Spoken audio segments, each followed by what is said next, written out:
He found an old wallet on a park bench. What happened next changed two families forever.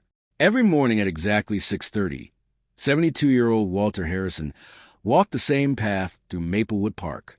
It had been his routine for nearly 12 years, ever since his wife, Margaret, passed away after 46 years of marriage.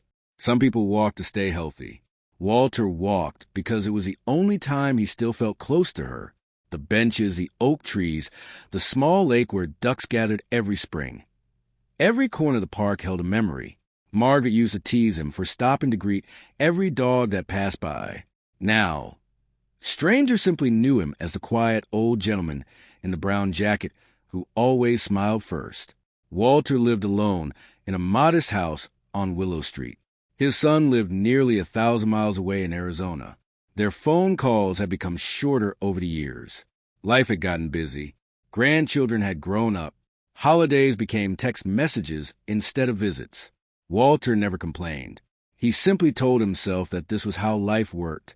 One chilly October morning, something unusual caught his attention.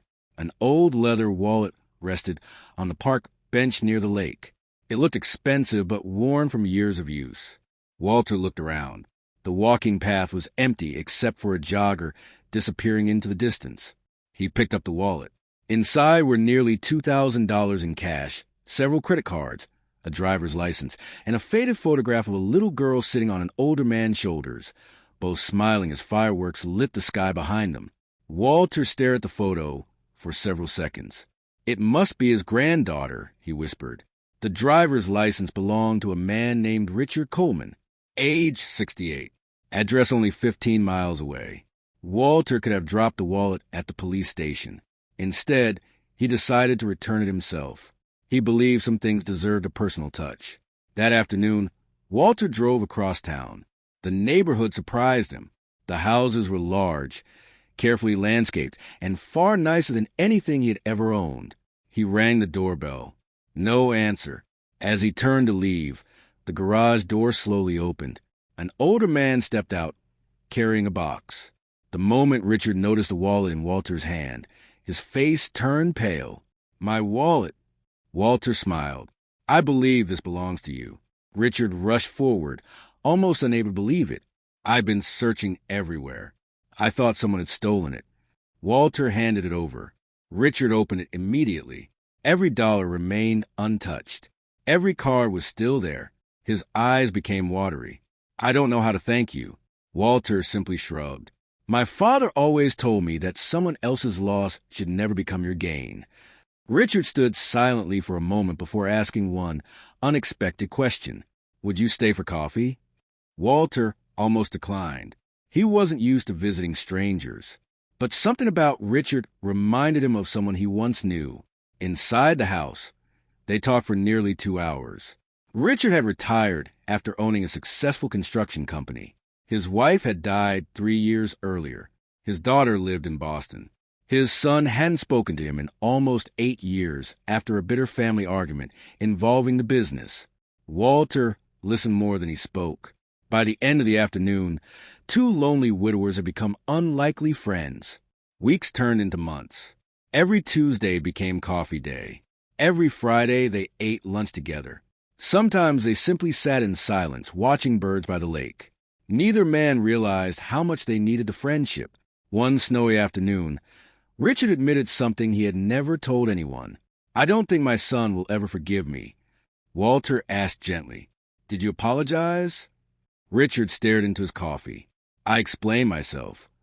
Walter smiled sadly. "That's not always the same thing." Those words stayed with Richard for days. Meanwhile, Walter received difficult news. His doctor found a heart condition requiring surgery. The operation carried risks. Walter didn't tell his son immediately. He didn't want to interrupt his family's busy life. When Richard found out, he became angry.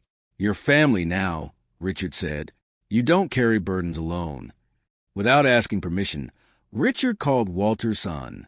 At first, Walter was upset, but 3 days later, a rental car pulled into his driveway. His son, Michael, stepped out. For several seconds, neither man moved. Then Michael quietly said, "Dad, why didn't you tell me?" Walter looked down.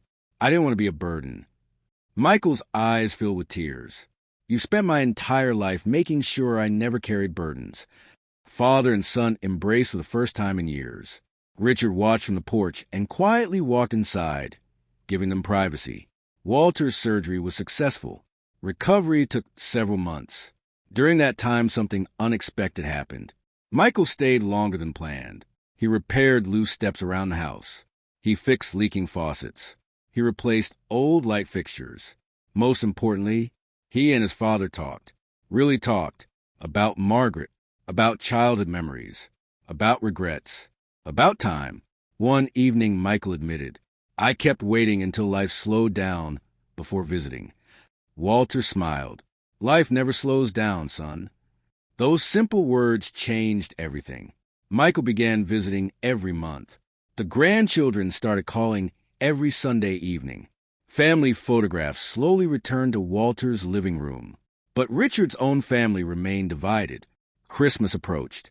Walter couldn't stop thinking about it. One afternoon, he asked Richard for his son's address. Richard hesitated. What are you planning? Walter smiled. An old man with too much free time. A week later, Walter drove nearly 3 hours. He knocked on a modest suburban home's front door. A man in his early 40s answered cautiously. Can I help you? You must be Daniel. Yes.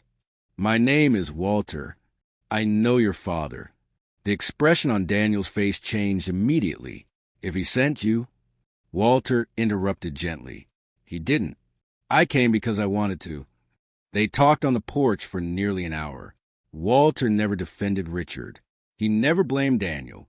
He simply shared stories. Stories about two aging men eating pie every Friday.